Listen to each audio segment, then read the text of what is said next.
Sophie drummed her fingers against the sleek granite countertop of the break room, watching the expensive coffee machine gurgle to life.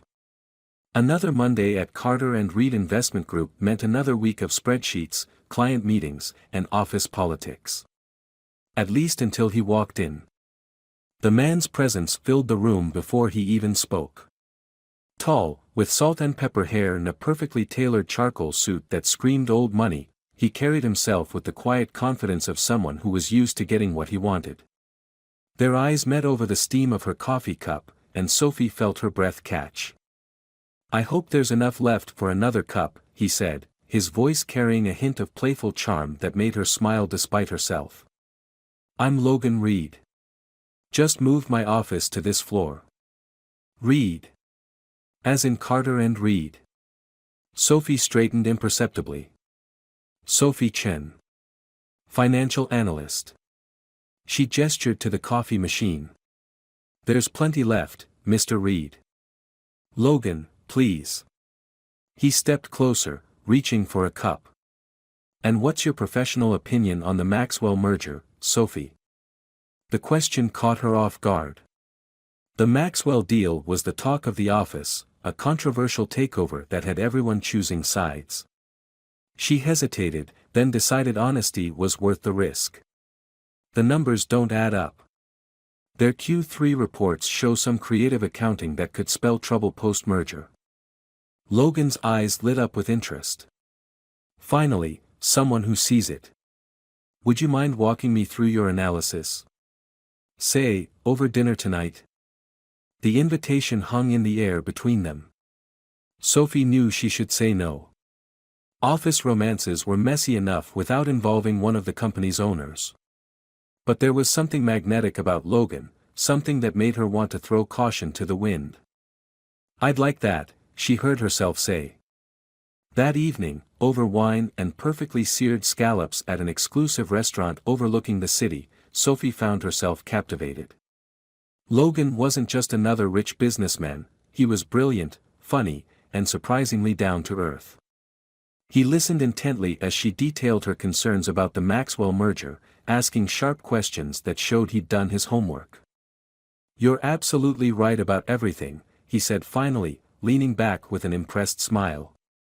"I've been trying to convince the board to look closer at those numbers, but sometimes it helps to have a fresh perspective." "You have exceptional insight, Sophie." The praise warmed her more than the wine. As the evening wore on, their conversation drifted from business to personal lives. Logan spoke passionately about his love for sailing, his charity work with inner-city youth programs, his dreams of revolutionizing the investment industry. Sophie found herself opening up about her own ambitions, her immigrant parents' sacrifices to give her an education, her determination to prove herself in a male-dominated field. When Logan's hand brushed hers across the table, the electricity between them was undeniable. By the time they stood waiting for their cars outside the restaurant, Sophie knew she was in trouble. "I'd like to see you again," Logan said softly, his fingers trailing along her arm. "But I should warn you, my life is complicated. There are things about me, about my situation, that I can't explain right now. If that's a problem." Sophie silenced him with a kiss, her heart racing as his arms encircled her waist. "I'm a big girl, Logan.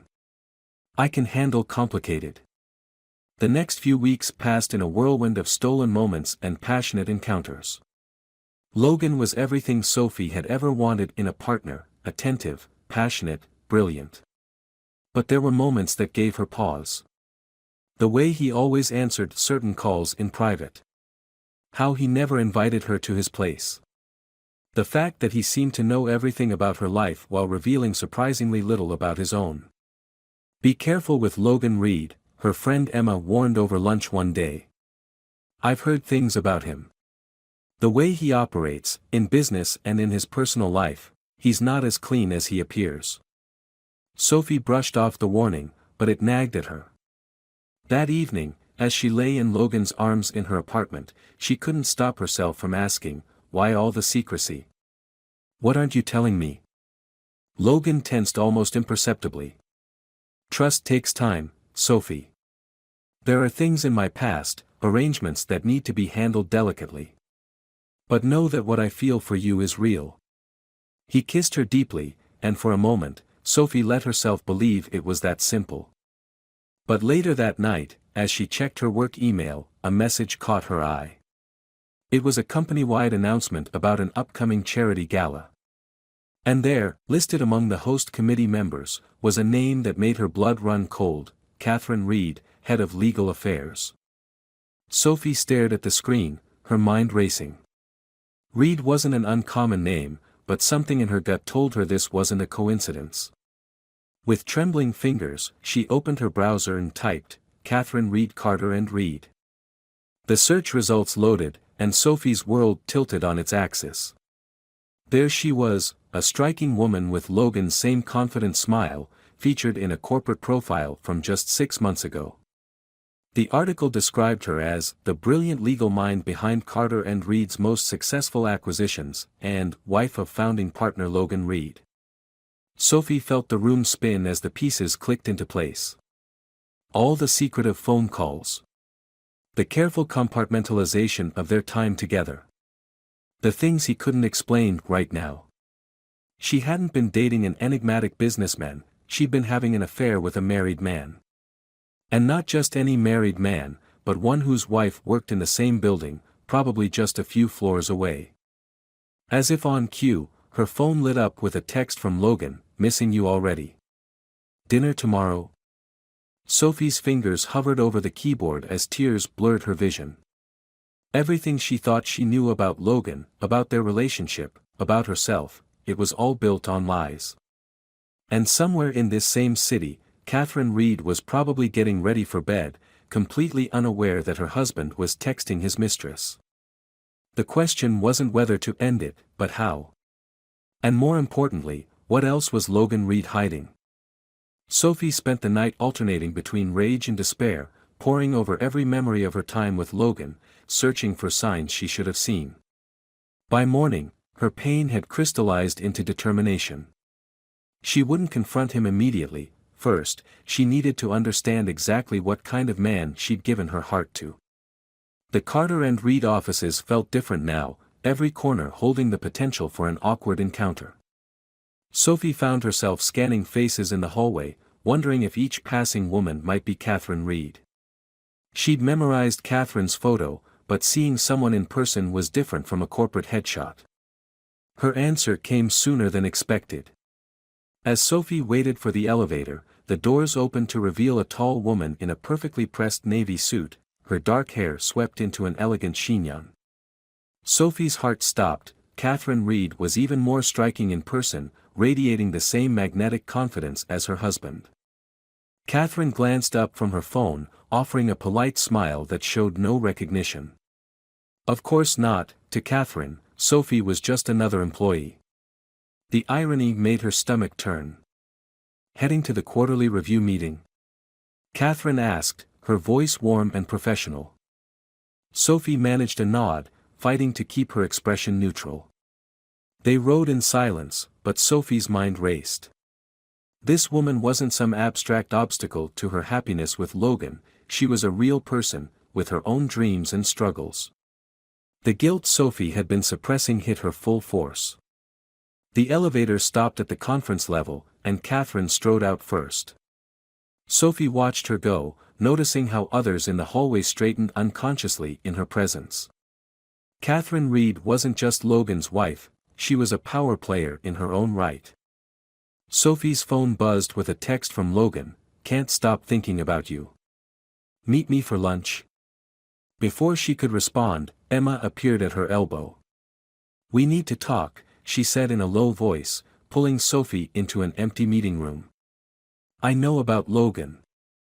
Sophie felt the blood drain from her face. "How?" "Because you're not the first," Emma said, her expression grim. "Remember Lisa from accounting? She left suddenly last year. That wasn't just about a better offer at another firm." The revelation hit Sophie like a physical blow. "Tell me everything." Over the next hour, Emma painted a picture that made Sophie's head spin. Logan and Catherine's marriage was more complicated than a simple case of infidelity. They were business partners as much as spouses, their relationship built on ambition as much as affection. Catherine handled the legal side of their operations, while Logan was the charming face of the company, using his personal magnetism to seal deals, and apparently, to manipulate women when needed. The pattern is always the same, Emma explained. He finds smart, ambitious women in the company. Women with potential. He mentors them, seduces them, makes them feel special. Then, when they're fully invested, something always goes wrong. They either leave quietly with generous severance packages, or they stay and watch their careers stall mysteriously. And Catherine knows? Emma's hesitation spoke volumes. That's the part no one's sure about. Some say she turns a blind eye because their arrangement works for her. Others think she's actively involved, that they use these relationships to control people, to get information they can use in their corporate maneuvering. Sophie thought back to Logan's intense interest in her analysis of the Maxwell merger. Had that been the real reason he approached her? Was she just another pawn in their game? Her phone buzzed again, another message from Logan, "Everything okay? You seem distant." Sophie stared at the screen, her mind racing. If Emma was right, confronting Logan directly would be dangerous. She needed proof, needed to understand the full scope of what she was dealing with. "There's something else," Emma said, lowering her voice further. "The Maxwell merger you've been analyzing? I've heard rumors that Catherine's been meeting secretly with Maxwell's board members. Something about undisclosed liabilities that could tank the whole deal." The pieces started clicking into place. Sophie's critical analysis of the merger, her position in the financial department, her access to sensitive data, had she been targeted specifically for this? "What should I do?" Sophie asked, hating how small her voice sounded. "Document everything," Emma advised. "Every meeting, every text, every detail about the merger analysis." And Sophie? Watch your back. Catherine Reed didn't get where she is by being naive. As if summoned by her name, Catherine Reed appeared through the glass wall of the meeting room, walking past with a group of executives. She turned her head slightly, and for a brief moment, her eyes met Sophie's. There was something in that look, something knowing that made Sophie's skin crawl. Sophie's phone lit up one more time. Not Logan this time, but an email from Catherine Reed herself. "Ms. Chen, would you join me in my office at 4 p.m. to discuss your concerns about the Maxwell merger? Logan speaks very highly of your insights." Sophie felt the trap closing around her, but she was done being a pawn in their game. If the Reeds wanted to play, she'd play, but by her own rules. She had until 4 p.m. to gather every piece of information she could find about Logan, Catherine, and their previous victims. The game was on, but this time, Sophie wouldn't be the only one with something to lose. The walk to Catherine Reed's office felt like marching into a lion's den. Sophie had spent the last few hours digging through company records, financial reports, and archived emails. What she found painted a disturbing pattern: talented women rising quickly through the ranks, often coinciding with Logan's involvement in their departments, followed by abrupt departures or strange career stagnation. Catherine's executive suite occupied the corner of the top floor, offering a panoramic view of the city skyline. Sophie was surprised to find Logan already there, lounging on a leather sofa like he owned the place, which, she supposed, he did. "Sophie," he smiled warmly, as if nothing was wrong. "I've been telling Kate about your brilliant analysis of the Maxwell situation." Catherine sat behind her massive desk, elegant and composed as a queen on her throne. "Please, sit," she gestured to a chair position so that Sophie would have to face both of them. "Logan's quite impressed with your capabilities." The double meaning wasn't lost on Sophie. She took the seat, back straight, meeting Catherine's gaze directly. "I'm sure he is." A flash of appreciation crossed Catherine's face. Clearly, she hadn't expected such directness. "Let's be frank, Ms. Chen. You've identified some concerning irregularities in Maxwell's financials. Irregularities that could seriously impact our merger plans. The same irregularities I pointed out to Logan over dinner last month, Sophie replied, watching Catherine's expression carefully. Though I suspect the dinner invitation wasn't really about my financial analysis. Logan shifted uncomfortably, but Catherine's smile only widened. You're direct. I like that. Yes, Logan has a certain method of gathering information. One that's proven quite effective over the years. You mean seducing women for corporate intelligence?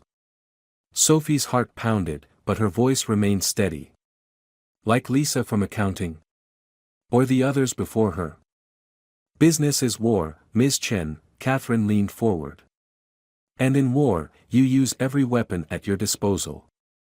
Logan's charm is simply one of our more effective tools. Though I must say, you've proven more perceptive than most. Sophie felt sick. So you know about everything? Of course I know, Catherine's laugh was like ice. It was my idea. Logan identifies talented women who might be useful to us, gets close to them, gains their trust. Sometimes we need information.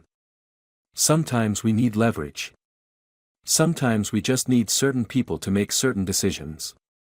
And the Maxwell merger is exactly what you suspect it is, a fraud. Logan spoke up, his charming facade falling away to reveal something harder, more calculating. Maxwell's cooking their books to hide massive losses. Once the merger goes through, those losses become our problem. Unless someone exposed the fraud before the merger, Catherine added. Someone like a brilliant financial analyst who's been vocally opposed to the deal. The board would have to listen then. Sophie's mind raced. You want me to be your whistleblower? Smart girl, Catherine smiled. You file the report, the merger falls apart, Maxwell takes the blame, and you become the hero who saved Carter and Reed from a disastrous deal. We could fast-track you to senior management. Perhaps even a partnership track. And if I refuse? Logan at least had the decency to look uncomfortable as Catherine pulled out a folder. Texts. Emails. Hotel receipts. Documentation of you sharing confidential company information during your conversations with Logan. Nothing career-ending on its own, but enough to raise serious questions about your judgment and professionalism. You're blackmailing me. We're offering you a choice, Catherine corrected. Help us, advance your career, and walk away from this stronger than ever. Fight us. She shrugged elegantly. Well, the investment banking world is small, and reputations are fragile things. Sophie stood slowly, her mind surprisingly clear. You've thought of everything, haven't you? Except one thing. Catherine raised an eyebrow. Oh. You assumed I'm like you. That I'd do anything to win. Sophie pulled out her phone, pressed stop on the recording app, and watched their expressions change. I won't be your pawn, and I won't let you destroy Maxwell to hide your own fraud. Logan jumped to his feet. What are you talking about? 3 hours of research. That's all it took to spot the pattern. Maxwell isn't hiding losses, they're hiding evidence of market manipulation. By us. Carter and Reed has been using shell companies to artificially inflate Maxwell's stock price for months. That's why you need this merger to go through quickly, before anyone looks too closely. And that's why you needed someone else to take the fall when it all falls apart. Catherine's composed mask cracked slightly. You have no proof. Don't I? Sophie smiled. Emma's been helping me gather documents all afternoon. She says hello, by the way. Apparently, she's been building a case against you ever since Lisa left. We have quite a file now, records of all your previous arrangements, proof of the shell companies, everything. Currently in the hands of 3 separate law firms, set to go public if anything happens to either of us. The silence in the room was deafening. Finally, Catherine spoke, her voice tight with controlled rage. What do you want? I want you to lose something for once, Sophie replied. Tomorrow morning, you're going to announce that Carter and Reed is withdrawing from the Maxwell merger. You're both going to quietly resign within the month. And you're going to make damn sure that every woman you've ever manipulated gets the career they deserve. Or what? Logan demanded. Or Emma and I release everything. Every sordid detail. And trust me, I made copies of that recording. Catherine and Logan exchanged looks, a silent conversation between two people who had spent years playing these games together. Finally, Catherine nodded slightly. You've played this well, Ms. Chen. But remember, you've made powerful enemies today. Sophie headed for the door, then paused. One more thing. Logan's watches. The ones he claims are family heirlooms.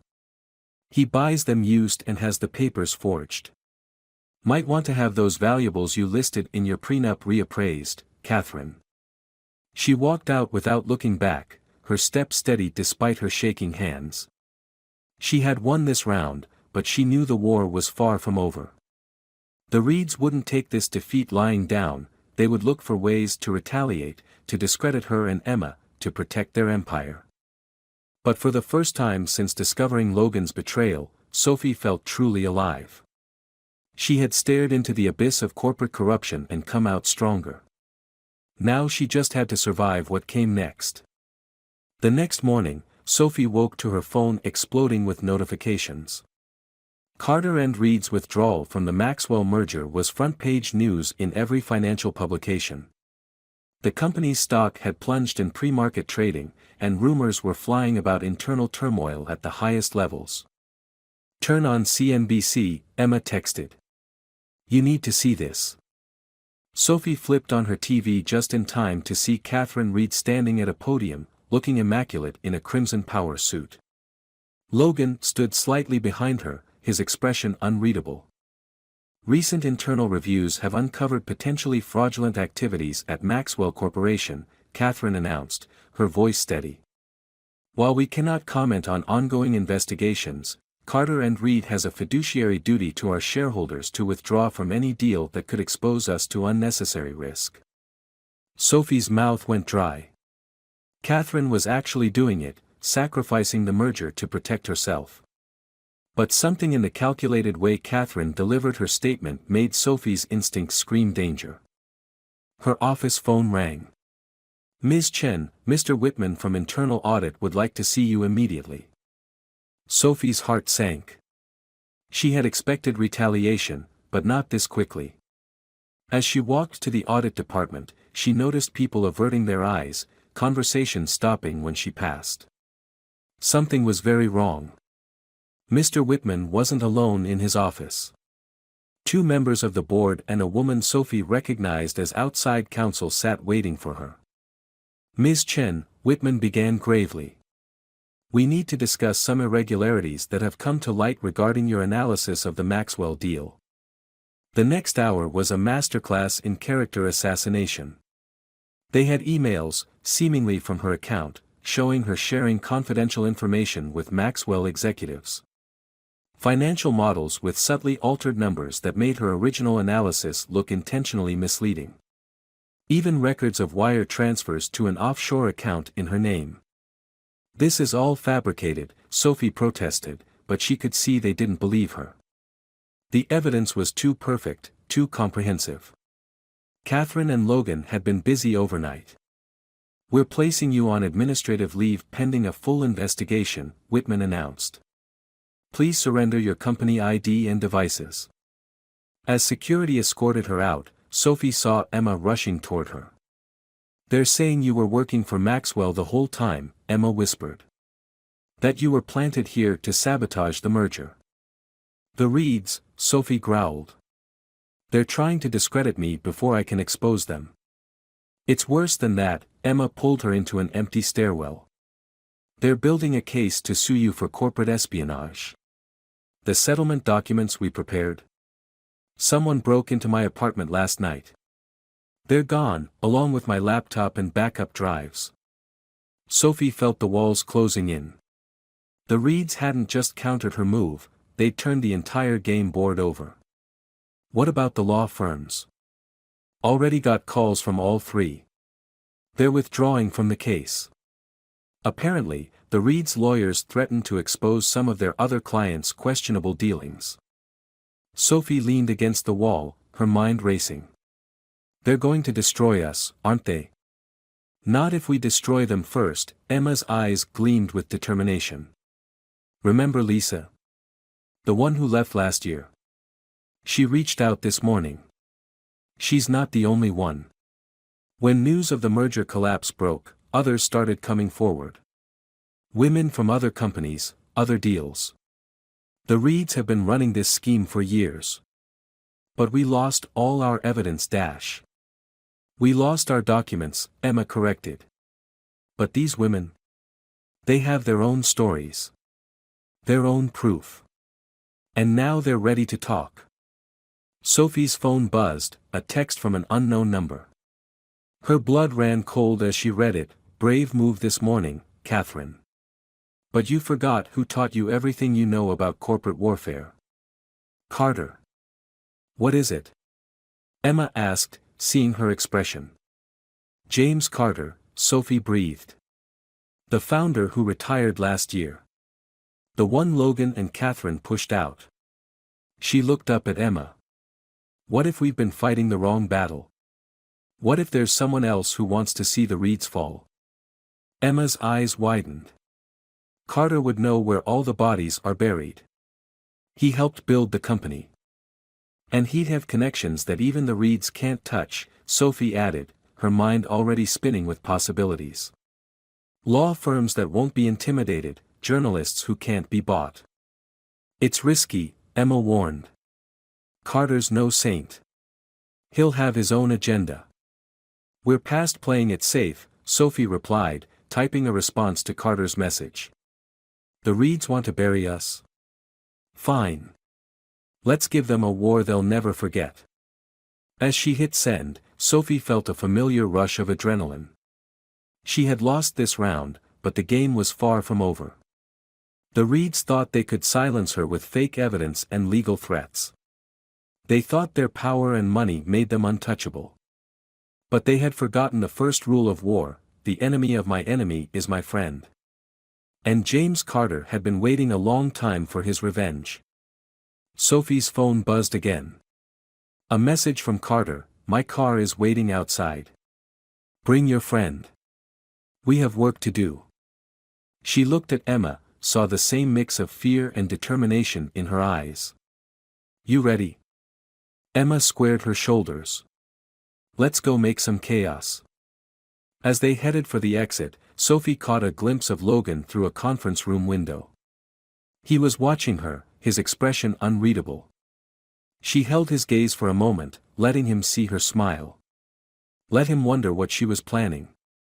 Let him and Catherine lose sleep wondering where the next blow would come from. The game wasn't over. It was just getting interesting. James Carter's penthouse office made the Reeds' corporate suite look modest. Floor-to-ceiling windows offered a commanding view of the city he'd spent decades conquering, and the walls were lined with mementos of past victories, photos with presidents, celebrity friends, rival CEOs he'd outlasted. The man himself sat behind an antique desk that probably cost more than Sophie's annual salary. At 70, Carter radiated the kind of power that couldn't be bought, only earned through decades of corporate warfare. His silver hair and expensive suit gave him the appearance of a benevolent grandfather, but his eyes were sharp as razors. Catherine was always my best student, Carter mused, studying Sophie over steepled fingers. Brilliant, ruthless, willing to do whatever it took to win. The perfect protégé. He smiled thinly. Until she decided the student had surpassed the master. They forced you out, Emma said. It wasn't a question. Forced is such an ugly word, Carter waved a hand dismissively. They orchestrated a brilliant coup. Used my own techniques against me. I should have been proud, really. His expression hardened. Except they forgot the most important lesson I taught them: always make sure your enemies are really dead before you stop watching your back. Sophie leaned forward. You've been gathering evidence against them. For 18 months, Carter nodded. Every deal, every scheme, every person they've used and discarded. The Reeds think they're masters of corporate manipulation. I invented half their tricks. And I've documented all of them. He pressed a button on his desk, and a hidden panel in the wall slid open to reveal a wall of screens. Each displayed different bits of data: emails, financial records, surveillance photos, transcripts of conversations. My God, Emma breathed, scanning the information. This is everything. The shell companies, the insider trading, the blackmail schemes. Enough to destroy them 10 times over, Carter agreed. But timing is everything. I needed the perfect moment, the perfect ally.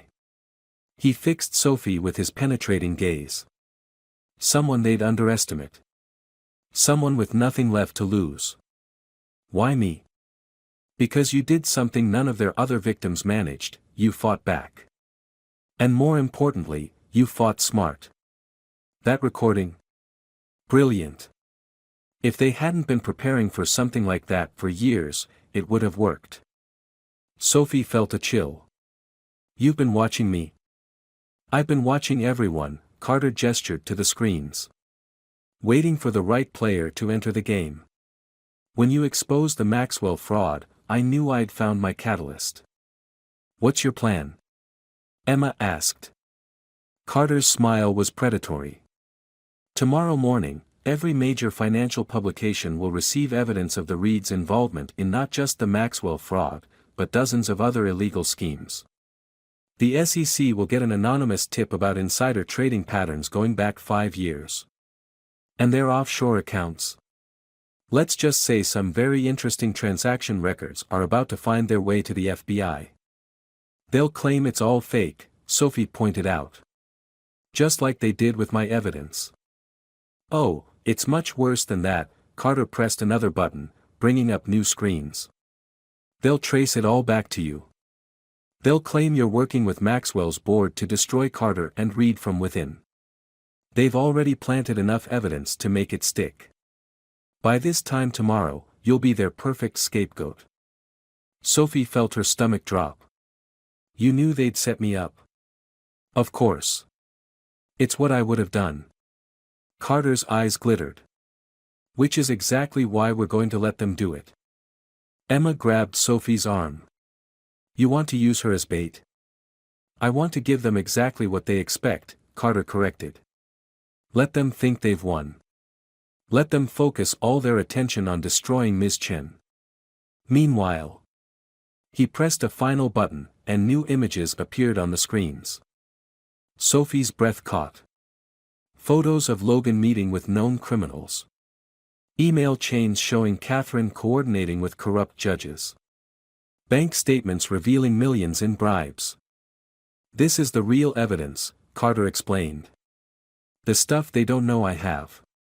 While they're busy discrediting you, my team will be feeding this to every law enforcement agency and media outlet in the country. By the time they realize what's happening, it'll be too late. They'll still come after me, Sophie said quietly. Yes, Carter agreed. You'll lose your job. Your reputation will be temporarily ruined. Your life will be hell for a few weeks. He leaned forward. But when the dust settles, you'll be vindicated. The brave whistleblower who exposed corruption at the highest levels. The victim who brought down a criminal empire. Your career will be stronger than ever. And what do you get out of this?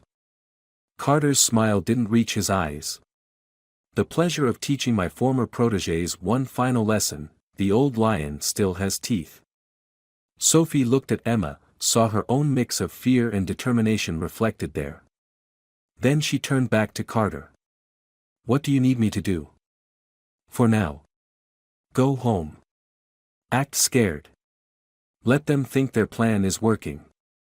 He handed her a burner phone. When you get my signal, go to the press. Tell them everything, the affair, the fraud, the blackmail. Make yourself the story they can't ignore. And then. Carter's smile was genuine this time. Then we burned their whole empire to the ground. As Sophie and Emma left Carter's office, Sophie's regular phone buzzed. A text from Catherine, board meeting tomorrow at 9 a.m. Your chance to explain yourself. Come alone. Sophie showed the message to Emma. They're moving faster than we expected. Carter knew they would, Emma replied. He's counting on it. Sophie stared at the message, remembering Catherine's Ice Queen smile, Logan's practiced charm. They thought they had her cornered. They thought they were still in control of the game. She typed a response, I'll be there. Tomorrow would change everything. The only question was, who would be left standing when the smoke cleared? The Carter and Reed boardroom was packed when Sophie arrived. Board members lined both sides of the massive mahogany table, their faces a mix of curiosity and contempt. Logan and Catherine sat at the head, a power couple in matching charcoal suits, looking more like prosecutors than executives. Ms. Chen, Catherine's voice dripped with false concern. Thank you for joining us. We wanted to give you a chance to address these troubling allegations. Sophie took her seat at the opposite end of the table, feeling the weight of every stare. Her phone buzzed silently in her pocket, Carter's signal. Right on schedule. Before we begin, Sophie said calmly, I'd like to know who else is listening. Logan frowned. What do you mean? The SEC investigators, Sophie smiled. The FBI agents. The journalists. They're all watching this meeting, aren't they? Waiting to see how it plays out. Catherine's perfectly composed mask slipped for just a moment. I don't know what you're talking about. No. Sophie pulled out her phone, opened a video link. Because right now, every major news network is running this story. She placed the phone on the table, and the room fell silent as they watched. A parade of women, former employees, executives, even a judge, telling their stories. Stories of manipulation, blackmail, and fraud. Stories about Logan's seductions and Catherine's threats. All backed by documents, recordings, and bank records that couldn't be explained away. Impossible, Logan whispered. We destroyed all the evidence. You destroyed what you knew about, Sophie agreed. But did you really think James Carter would let you take his company without keeping receipts? The blood drained from Catherine's face. Carter. As if on cue, the boardroom doors opened. James Carter walked in, followed by federal agents and SEC officials. Catherine, Logan, he nodded pleasantly. I believe these gentlemen have some questions about your creative accounting practices. You can't prove anything, Catherine snarled, but her voice shook. Actually, one of the agents stepped forward, we have everything we need. Including signed testimonies from your offshore bankers, records of your shell companies, and some very interesting conversations with Maxwell's board members. And that's just the criminal charges, Carter added cheerfully. Wait until you see the civil suits. How many women did you blackmail over the years? 30. 40. They're all coming forward now. Logan stood abruptly. This is a setup. She's working with Carter to steal the company. He pointed at Sophie. Check her accounts, her emails, she's the one who leaked confidential information. You mean the fake evidence you planted? Sophie pulled out a second phone, the burner from Carter. We've been recording everything. Every threat, every attempt to frame me. Your IT team really should check for backdoors before trying to plant false records. Catherine's mask finally cracked completely. You think you've won? You have no idea what we're capable of. We'll fight every charge, tie this up in courts for years. And when it's over, we'll still be standing. No, came a quiet voice from the conference phone. You won't. Sophie saw Catherine freeze. She recognized that voice. They all did. Hello, Catherine, the voice continued. Remember when you taught me how to hide transactions through that bank in Geneva? Or you, Logan, remember explaining your system for backdating stock options? I took very good notes. Lisa, Logan breathed. Not just Lisa, another voice joined in. Then another. And another.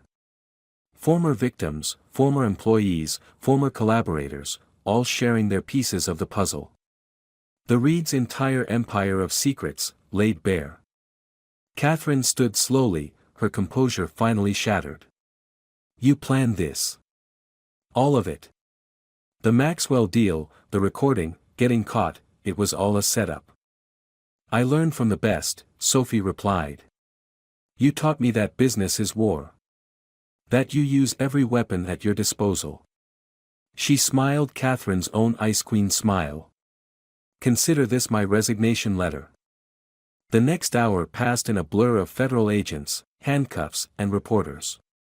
Sophie watched as the Reeds were led out in front of a wall of cameras, their empire crumbling in real time. Carter handled the press with practiced ease, playing the role of the returned founder cleaning house perfectly. Later, in Carter's office, Sophie stared out at the city lights. What happens now? Now. Carter handed her a glass of champagne. Now you take your pick of job offers. Every firm on Wall Street will want the woman who brought down the Reeds.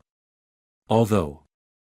He smiled slyly, I hear Carter and Reed might need a new head of finance. Running the company we just tore apart. Sophie laughed. That's a bit on the nose, don't you think? Sometimes the best way to fix a broken system is from the inside, Emma said, joining them with her own glass. Besides, someone needs to make sure nothing like this happens again. Sophie considered it, watching the city spread out below them.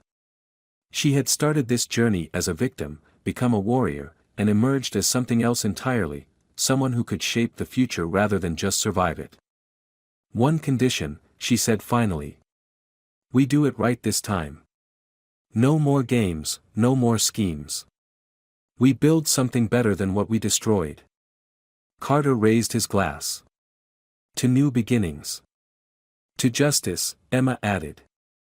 Sophie smiled, thinking of Catherine's face when she realized she'd been outplayed, of Logan's mask finally cracking. To karma, she said softly, and drank. Later that night, as she walked home through the quiet streets, Sophie's phone buzzed one last time. A text from an unknown number, well played. Never let them see you coming. K. Sophie smiled, deleted the message, and kept walking. She had won, but more importantly, she had become someone who could never be played again. The game was over, and she was finally free to write her own rules. The city stretched out before her, full of new possibilities. Tomorrow would bring job offers, interviews, and the chance to rebuild something meaningful from the ashes of corruption. But tonight, she simply savored the sweet taste of victory and the even sweeter promise of a future entirely her own. Some said revenge was a dish best served cold. But Sophie knew better now. The best revenge wasn't about destroying your enemies, it was about becoming someone they could never touch again. She had done both, and the view from the top had never looked better.